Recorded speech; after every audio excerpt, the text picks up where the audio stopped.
Depuis quelques années maintenant, une redondante mélodie vient régulièrement nous chatouiller les oreilles.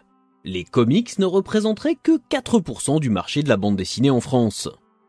Outre le fait que ce chiffre est relativement soumis à caution, la faute au classement parfois très arbitraire de certaines productions venues des USA dans la case BD de genre ou BD jeunesse, et je vous renvoie vers l'excellente série d'articles de Comics Blog avec Xavier Gilbert pour plus de détails, je crois surtout que remettre perpétuellement ce pourcentage sur le tapis est contre-productif. Salut à vous pauvres mortels, je suis Chris, ensemble on parle comics et culture populaire, et dans l'épisode d'aujourd'hui, on va revenir sur la difficulté d'accès à la bande dessinée américaine et à la culture comics en France. Avant de commencer, je vous rappelle que ce podcast est disponible sur toutes les plateformes d'écoute, de Spotify à iTunes en passant par Deezer, YouTube Music ou Podcast Addict. N'hésitez pas à lâcher des likes, des étoiles et à partager l'émission autour de vous pour soutenir mon travail. Si vous en avez les moyens, vous pouvez aussi souscrire à un abonnement mensuel ou annuel sur Substack pour m'aider à bosser dans de meilleures conditions. Et si vous voulez lire les bouquins recommandés dans cet épisode, vous trouverez dans la description tous les liens utiles pour vous les procurer en 2 clics chez nos amis de Comic Zone. Maintenant que la réclame est faite, passons aux choses sérieuses.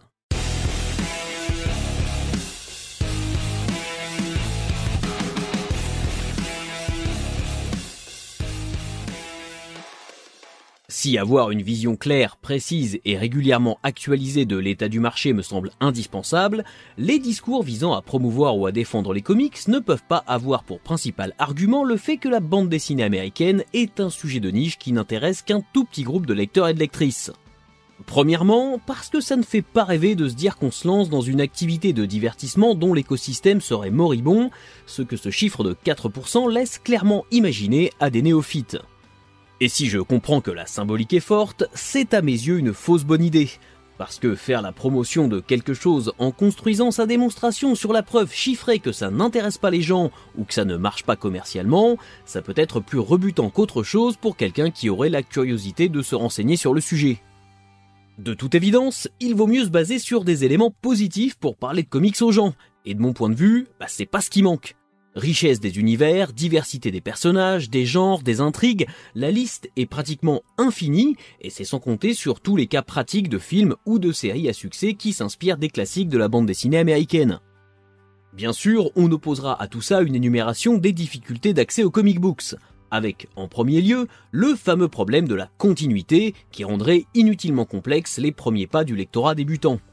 Certes, la continuité peut prendre des airs de gigantesques monstres tentaculaires, mais elle participe en grande partie à la richesse des univers qui nous passionnent, et je crois qu'elle tend aussi à attiser la curiosité des lecteurs.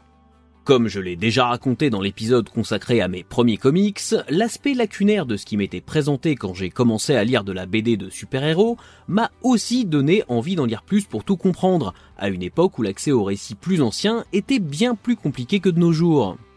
Il ne faut pas non plus oublier qu'il y a aujourd'hui autant de récits indépendants que de séries au long cours dans la bande dessinée américaine, et que le point noir que peut représenter la continuité aux yeux de certains concerne plus particulièrement Marvel et DC Comics, et exceptionnellement quelques séries indépendantes à la longévité remarquable. En gros, si le problème existe, il est plutôt facile à contourner, et il ne constitue sûrement pas un obstacle infranchissable pour peu que l'on accepte de ne pas avoir toutes les clés de compréhension dès le départ. La solution tient sûrement dans une approche globale, indissociable de la continuité, qui consiste à l'appréhender comme une forme d'intrigue générale que vous pourrez déchiffrer avec le temps au fil de vos lectures. D'ailleurs, il est aussi intéressant de souligner que quand des lecteurs de longue date accusent la prétendue piètre qualité des comics produits actuellement d'être l'une des causes du désintérêt du public, ils évoquent principalement Marvel et DC, comme si eux-mêmes n'avaient pas fait la démarche d'être plus curieux et d'aller lire autre chose. Je dois vous avouer que je trouve ça d'autant plus drôle de voir des vieux de la vieille asséner sans sourciller que les comics de leur jeunesse étaient bien meilleurs que ceux d'aujourd'hui, tout en sachant que leur référence est ce qui était publié à l'époque chez Lug, dont on sait que le contenu était parfois largement charcuté et censuré par l'éditeur, et ce jusque dans les années 1990, par peur de sanctions de la Commission de surveillance et de contrôle des publications destinées à la jeunesse. Alors vous avez totalement le droit de préférer les comics de votre enfance ou de votre adolescence à ceux qui sortent aujourd'hui, mais votre attachement et votre nostalgie ne font pas de votre préférence une vérité absolue.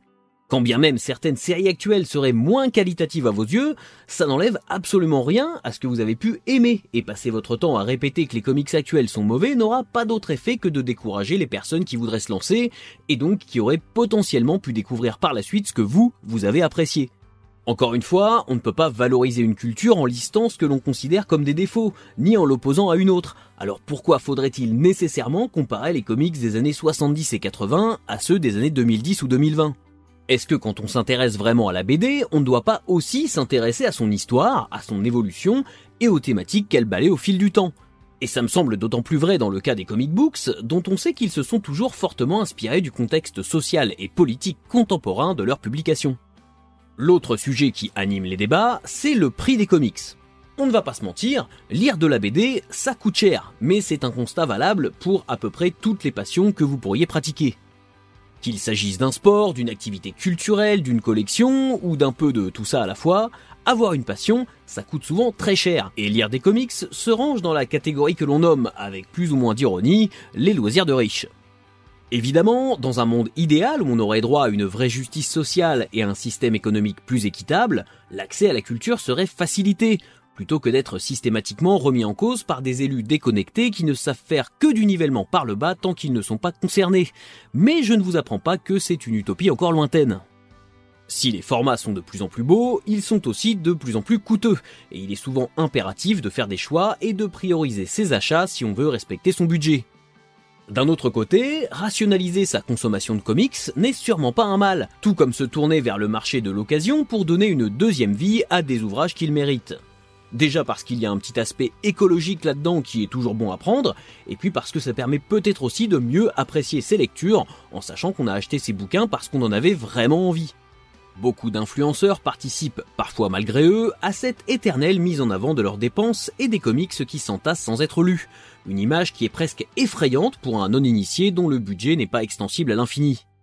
Il n'est pas rare de voir des lecteurs claquer chaque mois des centaines d'euros dans des livres qu'ils n'auront pas matériellement le temps de lire. Loin de moi l'idée de les blâmer, car dans cet enfer de la collectionnite, on entrevoit désormais l'inévitable course au like et autres joyeusetés imposées par les réseaux sociaux.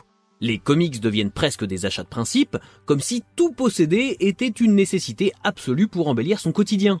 Mais retenez quand même que si l'achat d'un livre vous met en colère, vous gâche votre journée, ou pire, vous met en galère de thunes, c'est qu'il est temps de lever le pied. Si les fans se plaignent du prix des bouquins, ce qui peut s'entendre dans un contexte économique toujours plus difficile, il ne faut pas oublier que les éditeurs redoublent d'efforts pour proposer des offres accessibles au plus grand nombre. Et donc, par extension, aux potentiels nouveaux lecteurs qui voudraient trouver une porte d'entrée à l'univers des comics sans avoir à vendre un organe. Avec les collections Urban Nomad chez Urban Comics et Marvel Pocket chez Panini Comics, celles et ceux qui voudraient découvrir la bande dessinée américaine peuvent déjà profiter de pas mal de titres cultes pour moins d'une dizaine d'euros. Et si le format réduit présente sûrement plein de défauts pour les puristes prêts à mettre le prix fort dans des formats plus luxueux, il ne faut pas oublier que ces collections ont pour but de démocratiser le comic book, et donc de toucher un public bien plus large que la minuscule niche de fans hardcore amoureux des beaux livres.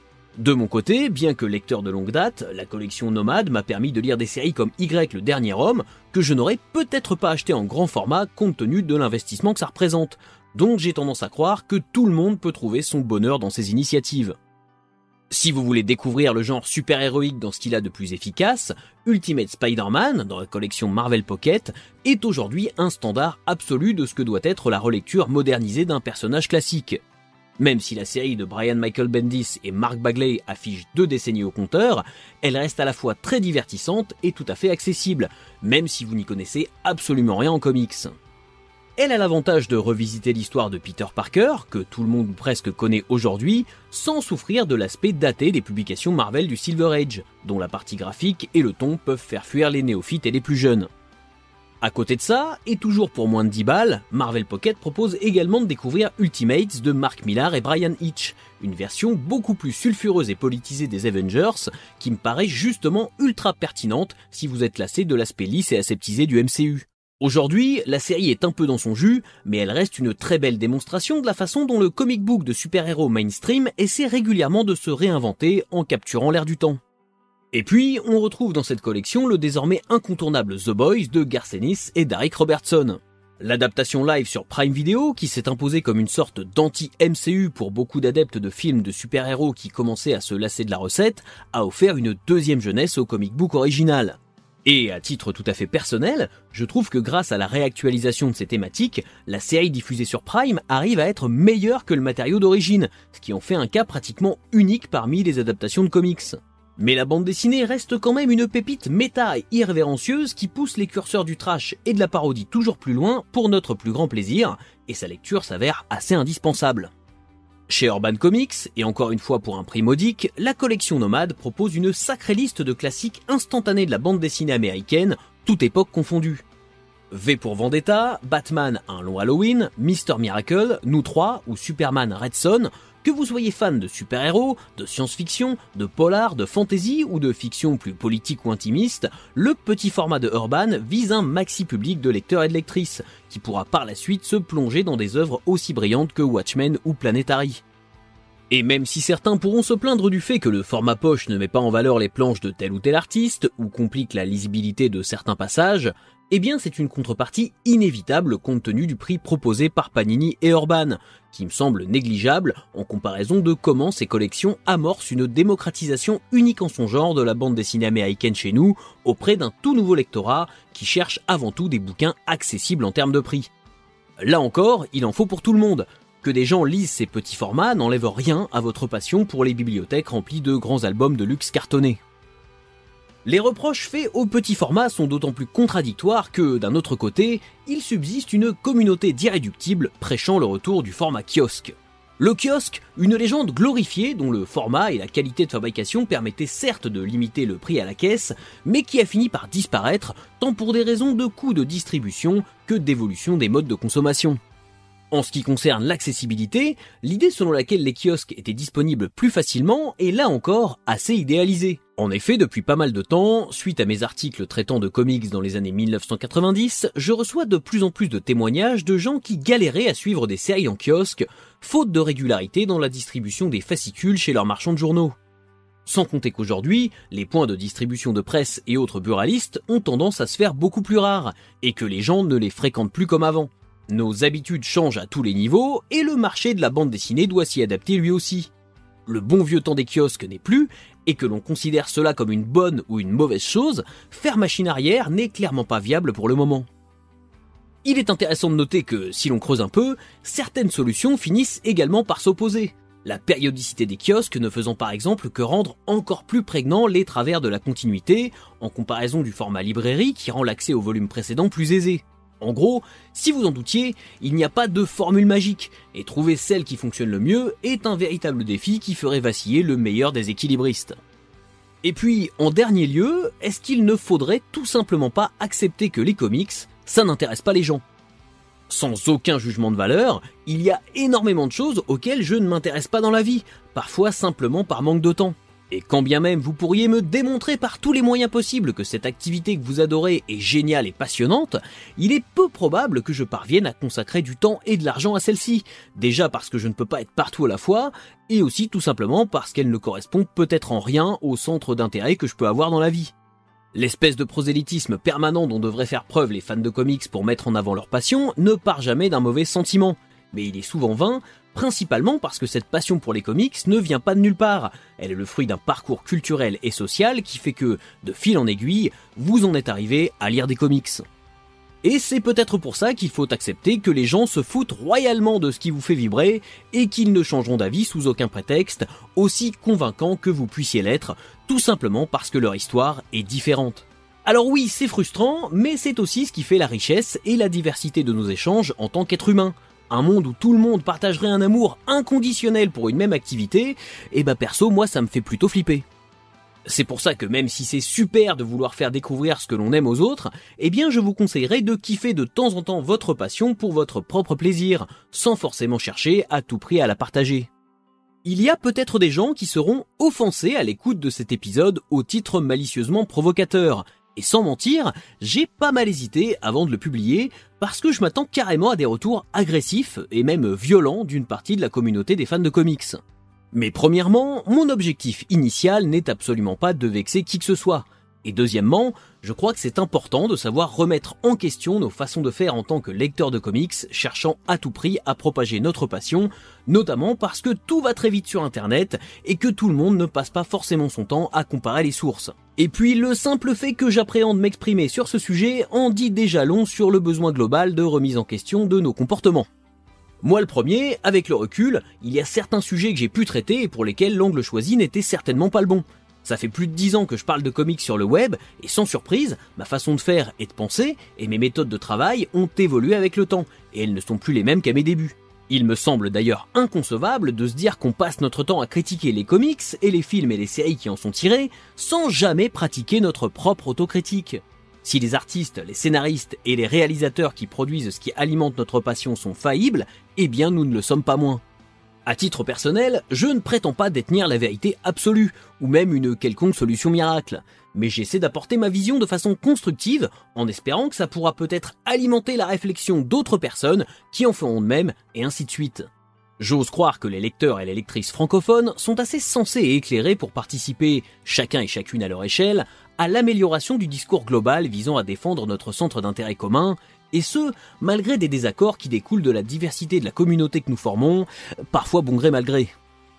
Voilà, j'espère que ça vous a plu, n'hésitez pas à me donner votre avis sur les réseaux sociaux, tous les liens utiles sont dans la description de l'épisode. Abonnez-vous sur les plateformes de podcast et partagez l'émission autour de vous. Moi je vous donne rendez-vous très bientôt sur Substack et évidemment jusqu'à la prochaine fois, je compte sur vous pour avoir de saines lectures.